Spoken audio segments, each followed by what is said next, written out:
Bonjour à tous, je vais vous montrer comment diagnostiquer des fois une chaudière qui veut pas démarrer. Donc là c'est vraiment des petits diagnostics, c'est pas des diagnostics poussés comme un diagnostic électrique ou quoi que ce soit.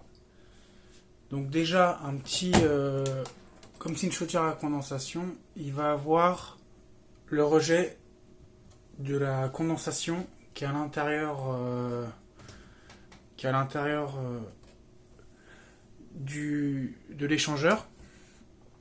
Donc en fait, si ce petit siphon il n'est pas rempli d'eau, ça peut mettre en défaut la chaudière. Donc vous pouvez l'enlever, le remplir à ras-bord et le reclipser pour voir si c'est ça des fois qui fait tout bugger. Aussi vous avez la petite bonbonne qui doit être à 0,90 de pression. Donc là-dedans, c'est que de l'azote. Ici, on a comme une valve de vélo. Donc vous le verrez, parce que bon là c'est un peu compliqué pour vous montrer. Hop, normalement on voit juste ici. Et aussi bien vérifier l'arrivée de gaz qui est dans votre chaudière. Donc il faut aller dehors. Si vous êtes dans une maison, généralement ça va être dehors. Dans un immeuble, ça va être un peu différent.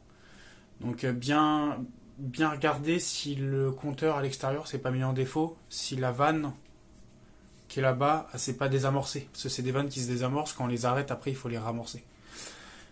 Bien vérifier si l'arrivée de gaz est bien ouverte chez vous. Et aussi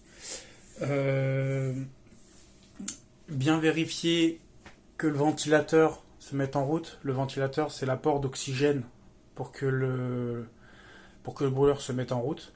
Si lui se met pas en route, la chaudière ne pourra pas démarrer. Ça, c'est le système de gaz.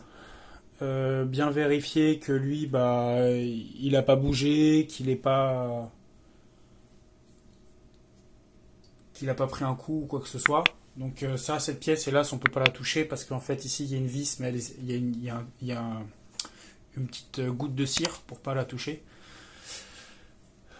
Et aussi, bien vérifier que des fois, que la pompe se mette en route, mais qu'elle fasse pas, elle s'arrête, elle s'allume, elle s'arrête, elle s'allume, ça veut dire qu'il y a un souci. Aussi, pour que la chaudière se mette en route, bien vérifier la pression qui est dans le réseau de chauffage. Si la pression est trop haute, la chaudière peut se mettre en défaut. Si la pression est trop basse, ça peut se mettre aussi en défaut. Aussi bien vérifier en haut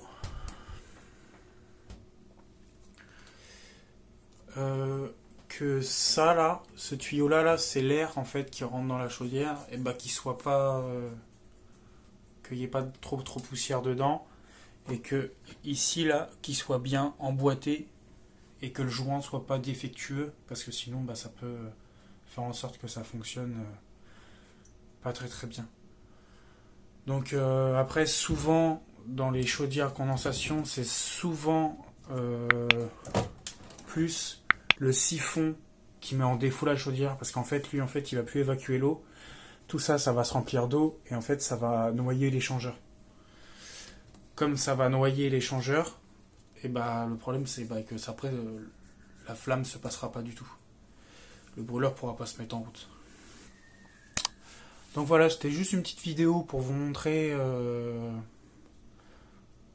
les petites choses à vérifier des fois quand la chaudière ne veut pas démarrer ou quand il y a un petit problème. Déjà, vérifier ça. Et après, je vous ferai peut-être une autre vidéo un peu plus poussée pour vous montrer les défauts. Moi, le défaut que j'avais eu, c'était le défaut 94. Donc je pourrais vous montrer ce que j'ai fait pour faire en sorte que le défaut il apparaît plus et que la chaudière tourne nickel. Merci, bonne journée. N'hésitez pas à faire des commentaires. Dites-moi si vous voulez d'autres vidéos. J'ai déjà fait des vidéos pour un abonné. Dites-moi si mes vidéos vous plaisent. Ça, vous pouvez aussi me le dire dans les commentaires. N'oubliez pas de vous abonner, d'activer la petite cloche qui va vous informer quand je mettrai une vidéo en ligne. Et n'oubliez pas un petit like.